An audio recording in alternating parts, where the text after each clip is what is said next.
Hello, everybody, and thank you for joining us today for our next round of session spotlights for Convergence 2026.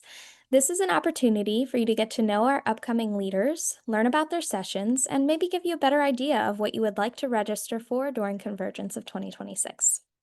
Today, we will be hearing from Susan Lazear, Amanda Robinette, Sydney Sogol, and Barbara Setsu Pickett. Registration is open.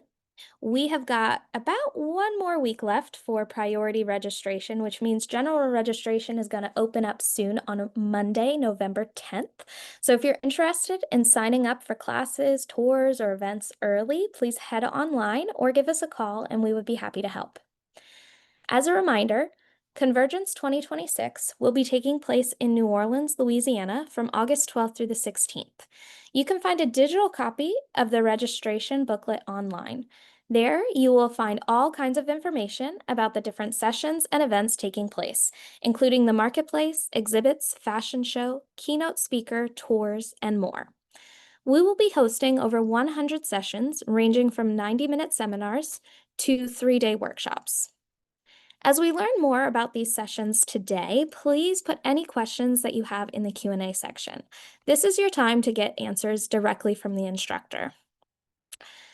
Before we begin, I just want to take a second to note that Ann Bowers was not able to join us today, so keep an eye out. We'll see if we can get some information on that class another way. First up today, we welcome Susan Lazear, who's going to be talking about From Pinterest to Pattern. Okay, well, hello, everybody. I'm just going to go ahead and share my screen. And here we go. Okay. All right, so I am teaching a seminar, an hour-and-a-half seminar called From Pinterest to Pattern. And my background is most of my professional career, I taught as a professor of fashion at the college level. And so I have a strong background in design and pattern making, and I also design pattern making software, so that gives me yet another viewpoint. So this is just a quick overview, and I'll go into each of these bullet points in a bit more detail. But basically, the idea is that you can look at a garment and learn how to translate that to become a pattern that would work with your body measurements. And so it's not rocket science, it's a lot of logic actually. And so that's our goal, is just to get your mind into that gear. It's a learned skill. So let's just continue through. So this is Pinterest, of course, and this is where one can go to pin all kinds of fun images that inspire you. But it doesn't just have to be Pinterest. The same process works with, I take a lot of pictures of garments in store windows. If you still get catalogs in the mail or magazines, any photos you've taken of clothing or following the trends, online fashion sites, and even just sketches or drawings that you've made. These are all places where one can get inspiration. So I want to just clarify what copying a garment is versus adaptation. And I'm more inclined to the adaptation side of things, but copying is where you try to create a new garment that's as identical as you can to the original. Same design lines, even trying to get the same fabric or the same look of fabric. It might be the same fabric as I say, but it could be similar too. But the goal is for as close to an exact copy as you can get. On the other hand, there is what's known as adaptation. And in this, there is a relationship between what you started with and where you ended up, but it's not a copy. And for me, this is much more fun.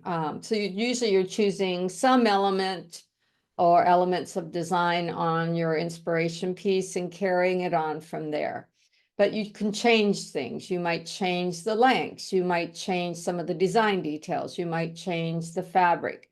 So basically, the source image is just a jumping off point.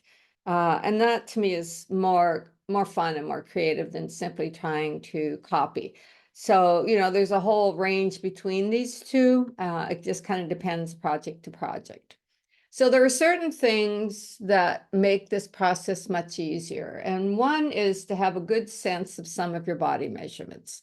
And so there's about a dozen body measurements that are helpful to know about yourself. And there'll be a handout with this, so included with the class, so you can get a good sense for what they are. And I'll walk through them briefly in the class. These are the same ones I'm using. We're actually taking them in a 3-hour seminar, but they will be explained in this lecture type class. And then the next learning skill that you need is to start to understand how much ease is in the clothes that you wear, or in this case, how much ease you estimate would be in the style that you're looking at. And I have what's called the pinch test, where you just pinch away the ease, let's just say at the bust level, and determine how much ease is in a garment. And that's how you start to learn about ease. Ease goes hand in hand with the type of fabric. So you'd say, okay, this is a drapey fabric, and I get a 4-inch pinch because it's really loose and flowy. That 4 inches times 4 equals 16 inches of ease in the garment. And so sometimes you think, oh, no way. But if it's a drapey fabric and an oversized look, that's very possible to have. The heavier fabric, the stiffer the fabric, the less ease you tend to put in it.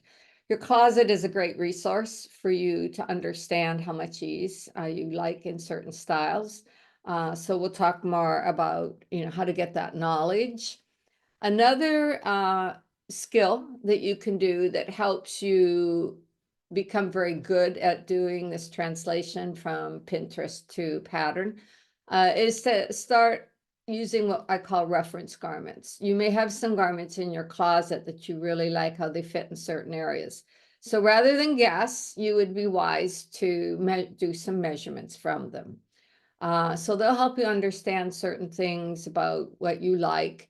And so if you're looking at a style that fits to the end of the shoulder on Pinterest, and you have a dress that you love how it fits, or a blouse or something like that, and the fabrics are the same-ish, then doing a measurement on a garment you have as a reference garment is a great place to know exactly what that measurement would be. So there's body measurements, and there's also reference garments. And the difference between your body measurement and taking reference garments is that reference garments have ease built into them. So they add that next level as well. And then, once we've covered the basic skills of how to, ease and basic body measurements and learning some things from the clothes you already have, then we get to the real part where you're looking at a picture, and you will then want to figure out, okay, how do we read this? And so you're comparing the garment as it is on the model to what that would be on you. So if you were looking at this garment, you would look at this vest and say, okay, that looks like on her, it's coming just a little beyond her shoulder width. And so if you know that your shoulder width is 15 inches, then you may decide to make the width of your garment pattern be 15 or 16 inches, depending on how you like it to fit in that area. You're looking at the garment on the model to determine how deep you think the neckline is and how wide you think the neckline is. And so there's a whole series of skills that you can employ at this point. And they're learned, as I said, so it's not rocket science. It's actually a lot of logic. But you are what I call morphing your body and the model's body. And so your basic measurements, you would look and with her, I'm looking at where her wrist is, and this vest ends a little above the wrist level. So you would measure where that would hit on you. And now you know the garment length from high shoulder down to the hem. So I'd say her full wrist is about here.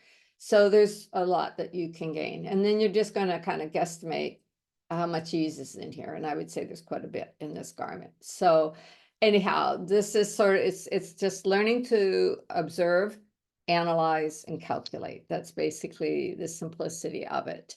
It helps to learn how to draw a flat. So you would take the picture of your garment like this and take a moment to, you could even trace it for that matter, if you've printed this out. And, now you've got a drawing pretty much of every pattern piece, because you have to apply some measurements to that.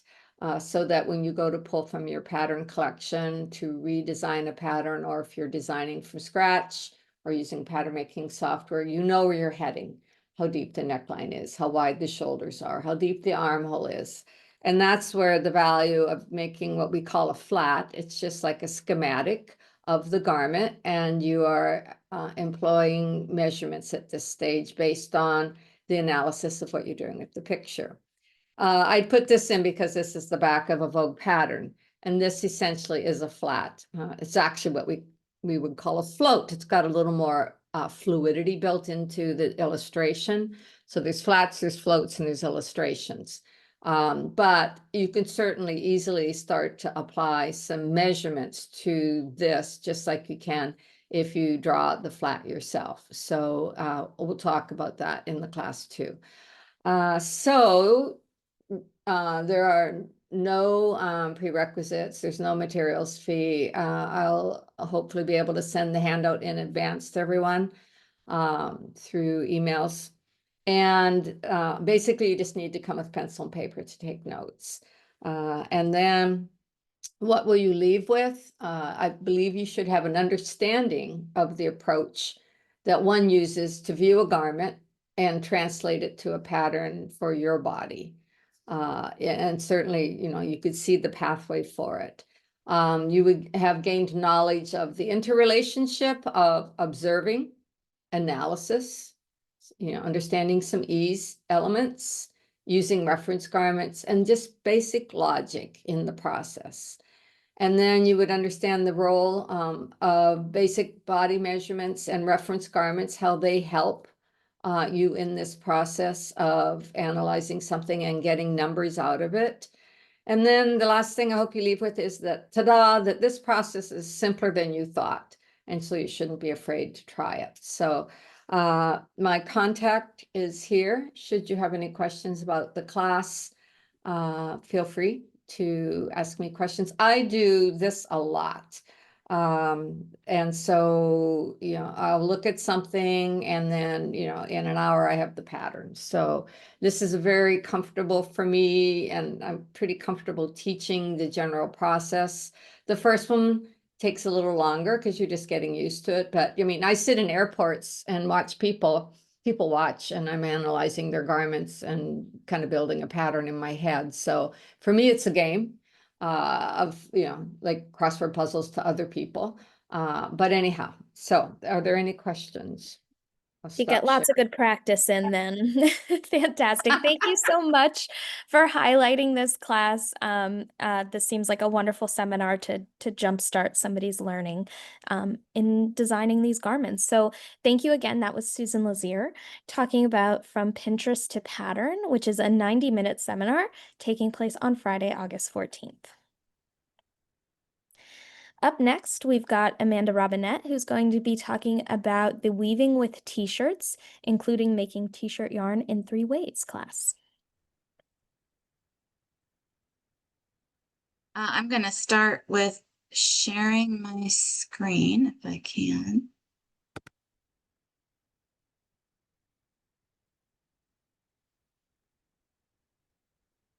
We're not seeing anything just yet. Yeah, I'm not in, I haven't been made the speaker. Oh, here it is. Sorry. I got it. Technology, right? Okay. There we go. Now we're seeing it, right? Perfect. Okay, wonderful. Sorry about that. No So I wanted to start by just telling a little bit about myself. I've been weaving for about 18 years. For most of that time, I have focused on rag weaving. And my main area of interest has been sakiori, which is a kind of rag weaving that comes from the rural people of Japan during a very specific point in their history. And it has certain characteristics that make it different from other kinds of rag weaving. And if you want to know more about that, you can check out my book, Weaving Western Sakiori, or my blog, westernsakiori.com.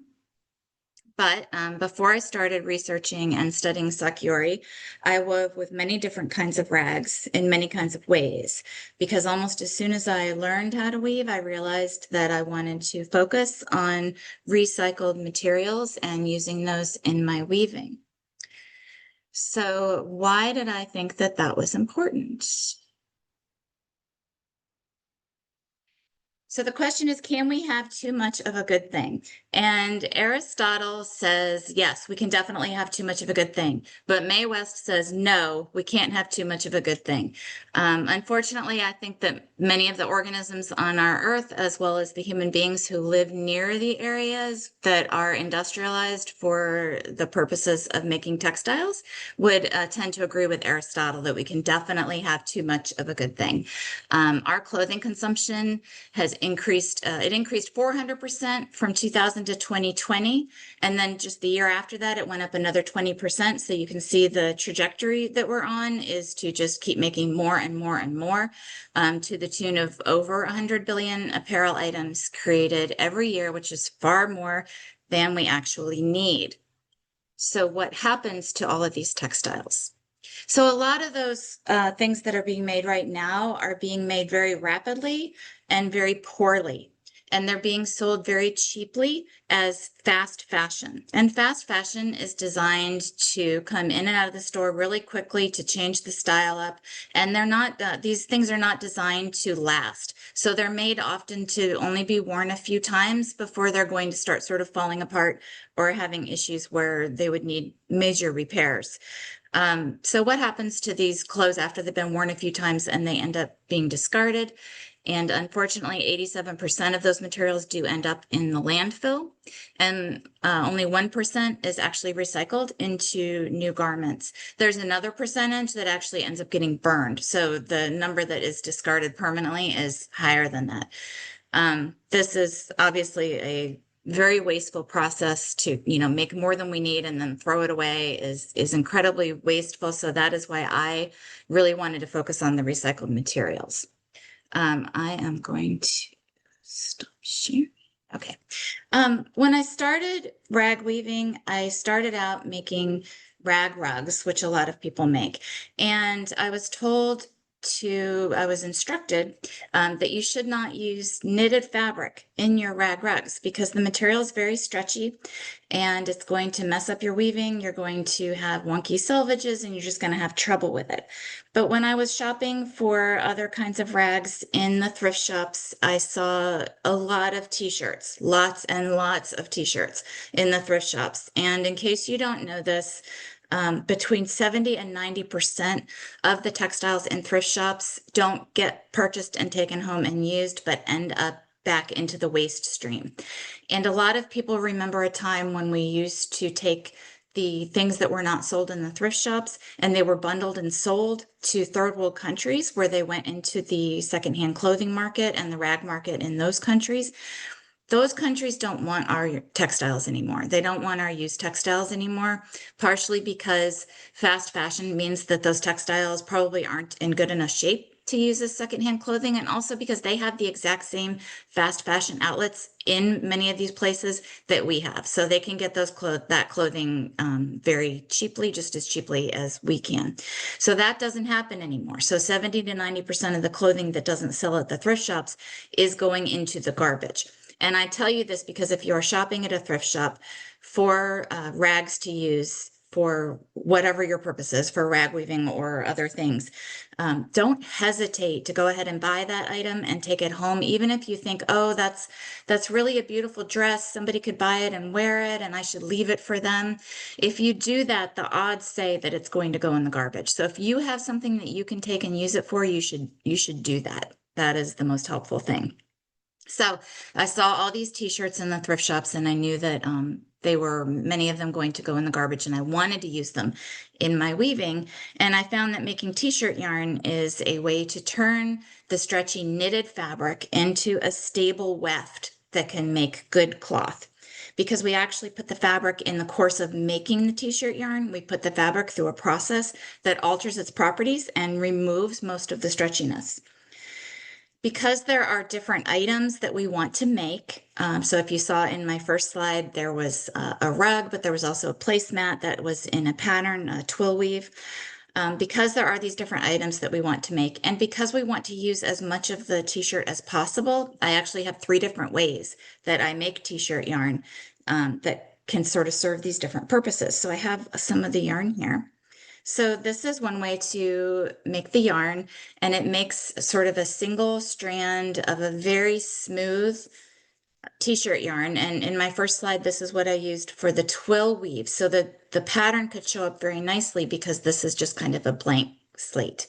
And people, when you make things with this, people are very likely to not even know that it was made with t-shirt yarn unless you tell them. But another way to go about this process of recycling is to kind of say, hey, I'm recycling. So this yarn is made with a lot of sort of lumps and bumps in it. This particular one is fairly smooth, but some of them can get quite lumpy and bumpy with the knots.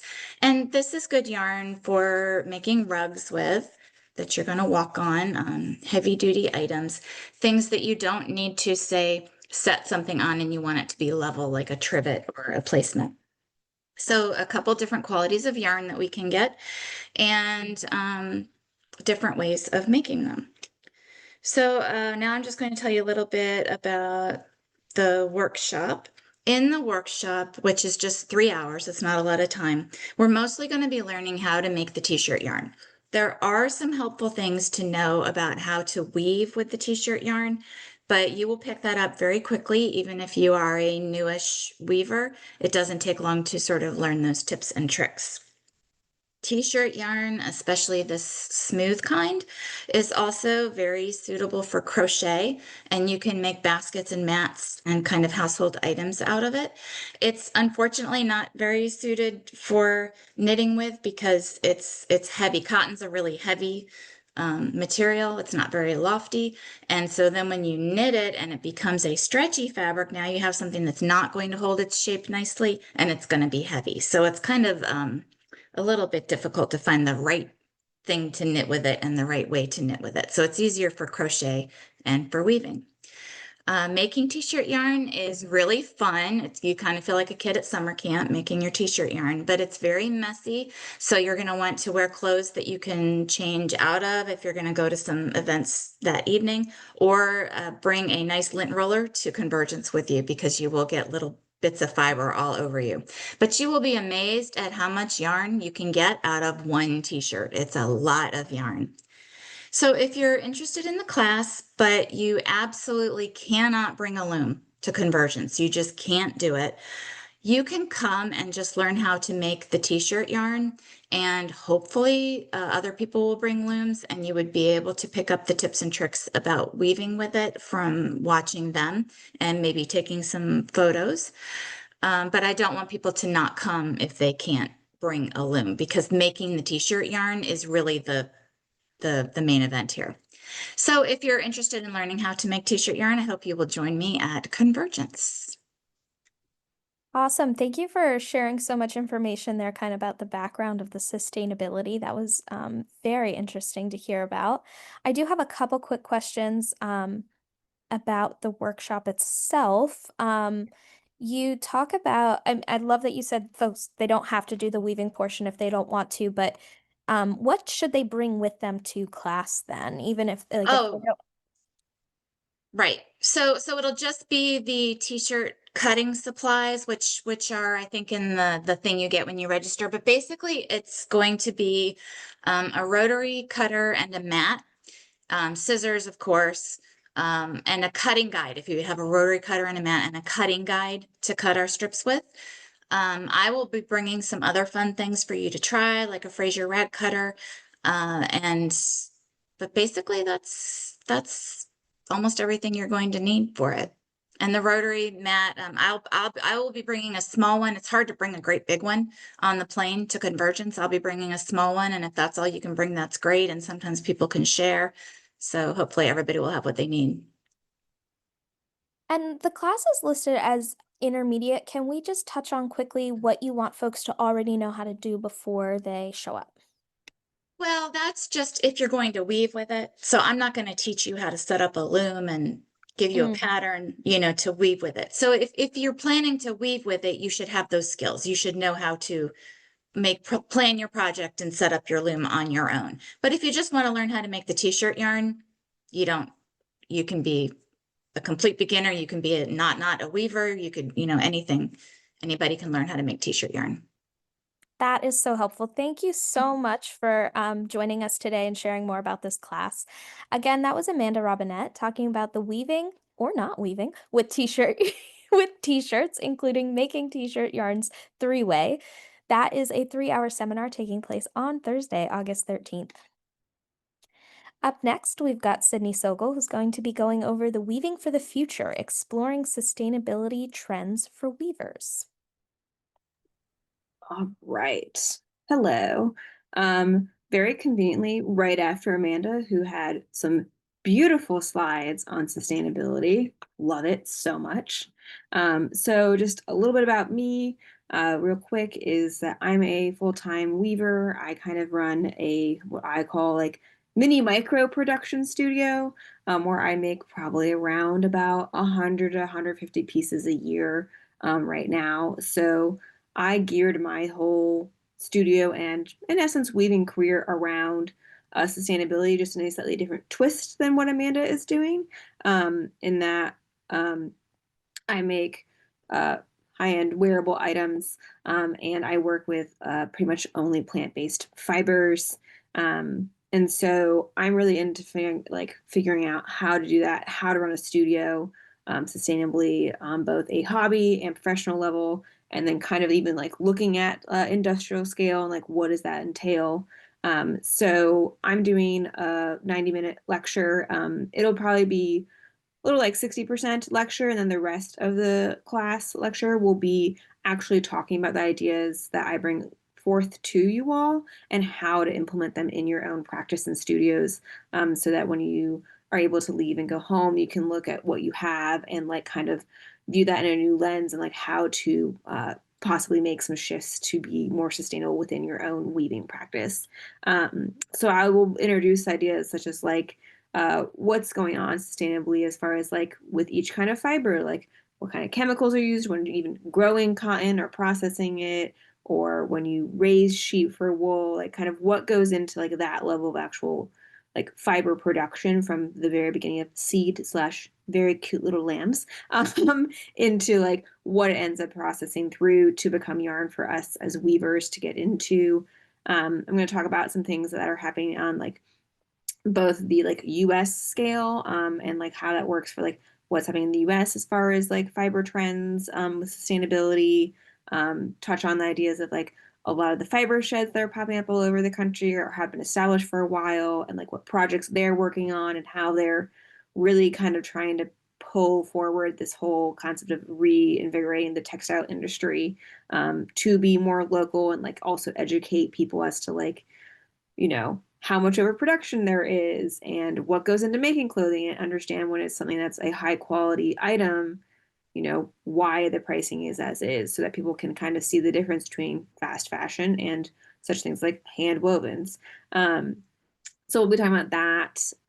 I'll talk about yarn manufacturing, like what do we have in the country, what don't we have in the country, where do we source our yarns from, and so that kind of thing is what I'm gonna like go over in the talk, and then really dive down into like your home studio, like, you know, what do you do with your waste yarn, like when you're planning projects, are you planning to use what you have as in your most likely beautiful yarn stash, or are we planning projects to buy yarn every time? Kind of what does that look like for everyone? How do you work through that? Um, you know, really kind of talking about like sustainability within the home studio is kind of what I want to get people to really start thinking about, as well as like explaining like trends and how we can do that. In addition to like what fiber you use, like what do you like, what do we do with thrums? Because like that's, I feel like the age-old question for all weavers, like what do we do with our thrums that are too small to reuse for anything? So that's kind of the overall idea of the lecture. And so there'll be lecture talk as far as me sharing new information, hopefully for everybody to like learn about and like see what's going on in the textile, specifically like weaving community as far as like yarn and tracking that system. And then really getting into like how can we implement these things into our own home studio. So that's generally what that lecture will be about. It'll be an up and down roller coaster of emotions, probably, just because sustainability has a lot of really good things and also like pulling back the curtain on many things that are generally upsetting about what we're doing with clothing production and such. So, but I'm really excited to be able to like have this lecture and like help people like kind of like see and reframe how they work within their own studio spaces to be able to think about being more sustainable overall. So I think my lecture's on Thursday, I think. So yeah, please come on and sign up. It'll be an enjoyable time with some good discussions. So yeah. Well, thank you so much. Having heard you talk about this stuff before, I know this is going to be a wonderful little seminar for anybody who's interested in these things. Um, I have one quick question here. There is a $5 material fee. Can you just run over quick what students are going to get with that they're going to Yeah. take with them?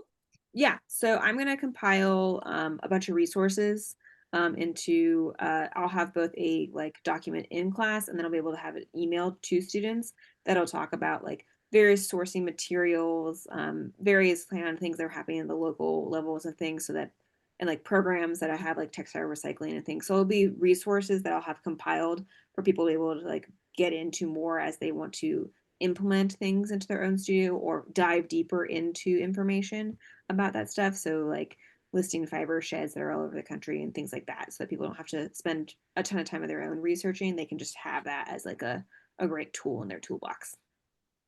Awesome. That sounds like a really helpful guide. Thank you so much for talking more about this session. Again, that was Sydney Sogol talking about Weaving for the Future, Exploring Sustainability Trends for Weavers, which is a 90-minute seminar taking place on Thursday, August 13th. And last but not least for today, we welcome Barbara Setsu Pickett, who's going to be talking about instant silk dyeing with Colorhue. Oh, did it do it? I'm trying. We can see you and we can hear Oh, you you and your can? screen, yep, Okay. and your screen is up. You are all set. Okay. Well, I'm Barbara Sisu Pickett, and let's see, Arrow T. And my son, Michael, and I are Mihara Shibori's studio. Mihara is my maiden name, and I left it far behind when I became a Pickett. And so I reclaimed it by naming our studio with my maiden name. And we made these highly textured silk scarves and have outlets uh, across the country on it. I also headed the fibers department at the University of Oregon for 33 years, and I taught everything that was related to fibers or tried to. And my main research was always in velvet weaving, natural dyeing, and bookbinding. So that's my background. So Colorhue is a super concentrated, non-toxic liquid fiber reactive dye that needs only water to work its magic. No auxiliary chemicals, minimal rinsing, strikes and fix immediately. No heating, batching, or ironing, so very energy efficient to set the color. Less time, labor, and cleanup. It works best on sheer silks, but can be used on other natural fibers. So here are some how it comes in bulk. Okay, so the first activity, Colorhue comes in 10 base hues. Our first activity is to dye samples and then mount them on a sheet in your notebook. So you'll be compiling your resource notebook. And I have the pages printed up, and then we'll be dividing the samples and stapling them to these pages. Okay, the second activity is to mix a color of your choice and dye as sample silks. and there'll be 3 sheer silks and 3 opaque silks. And this is so you can see how different the dye strikes on the type of silk fabric. You can tell that there's some that are more orange and or have more yellow in it, and some are more red. And you should kind of know this about how your particular silk was going to react to this dye. The third activity is to dye samples for a triaxial color scale. And we use 3 base hues as the primaries and generate 21 hues from it. And you can see that in the apex is the yellow, and then on the left is the red, and then on the right is the blue. Or it could be any 3 um, of the base colors. And then all the other triangles are proportions of that. So the pure color is on the points of the triangle, and everything else is a mix. So we have to very accurately mix those colors. And once we get a mix, you kind of put them out and you can tell if there's a goof, and then you just mix some more, but so this is what we're working at. And so you'll be assigned to mix one of the 21 uh, uh, pots, will form the triangle, and then dye the silk. And so this is the silk that the samples have been dyed, and then we cut them into strips and then mount them on the sheets that I provided that already have punch toes to lark's head on it. And so you can see how the color palette works here, and you can get the sense that there's 5 steps from one primary to the other. And then the center of the triangle is always the neutrals, the mixes. And then this is the fourth activity, and to me the most fun, because we're using a property of Colorhue. It strikes immediately. I mean, in seconds, it's in there. It's almost impossible to achieve even dyeing, and this can be used as a real advantage. You can tell this is one hue, but it is so there's a electric blue on top and black on the bottom. But since it strikes so fast, and if you kind of wad it up and put it in the dye, you can get these splotchy effects, and you can create a real dimension in the fabric. So you can do this, I call this iridescent dyeing here, and you can do it in one color, or my preference is that you do over dyeing. So you generally start with a yellow or the lightest value color you have, and then you work toward the darkest. And since it strikes in different ways and you wad it up, you put it back in and you take it out, then you can get these buildup of, they're kind of like Monet water lily colors. So everybody will get one of these scarves is 16 by 60 inches, and the material fee is $50. And I set that before this tariff war that's happening with China. So I'm sticking to my price, but I hope I don't have to reorder. So everyone will get a scarf and the resource notebook. And then there will be time to play.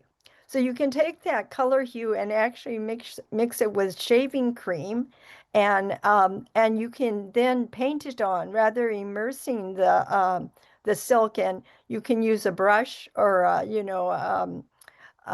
to paint it on, or I've done stenciling too with it. And here I've taken a little Lumiere metallic pigment and put it in so you can get this little bling happening.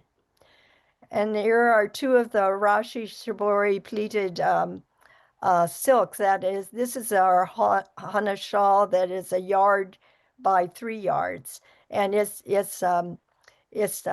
accordion folded into 4 folds and then wrapped around a PVC pipe and then carefully placed. This is what Michael does. He has the best eye to make an even laying on the 8/4 carpet warp and then dyeing it and then brushing this metallic on top of it.